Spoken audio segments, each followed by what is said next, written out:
we saw Annie the mummy. And now, on the other side of that exhibit, what are we looking at here? This is interesting. So these are facial reconstructions that scientists have done of mummies that we've uncovered. This one right here is Annie. Our scientists best guess what she may have looked like. The second one here. The second one, yeah, okay. Right there. So she's a young girl, mid-teens, looks very vibrant, full of life. And what scientists did is they would take the CT scans of the skulls, so it's kind of like a 3D image, and forensic sculptors will kind of look at her structure and put together what her face probably looked like. Which is fascinating so many years later. And from also analyzing it, they kind of know her story. Can you just tell me a little bit about what they believe her story is? Absolutely. From doing that research and those scans, they found that her body was in a state of decomposition that's similar to drowning victims.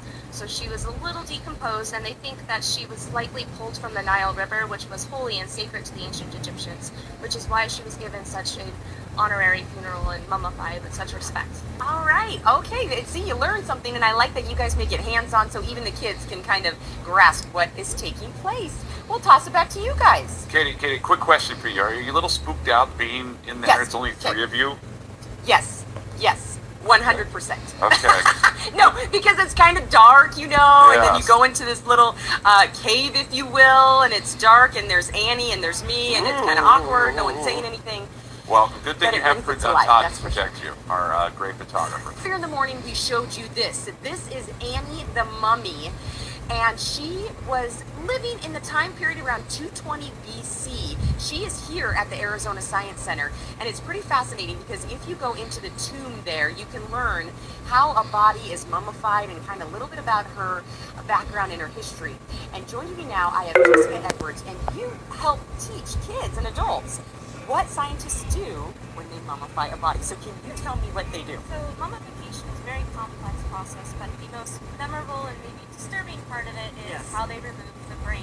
So all the organs are removed because they're wet and they rot in the fastest, and the whole point of mummification is to preserve the body.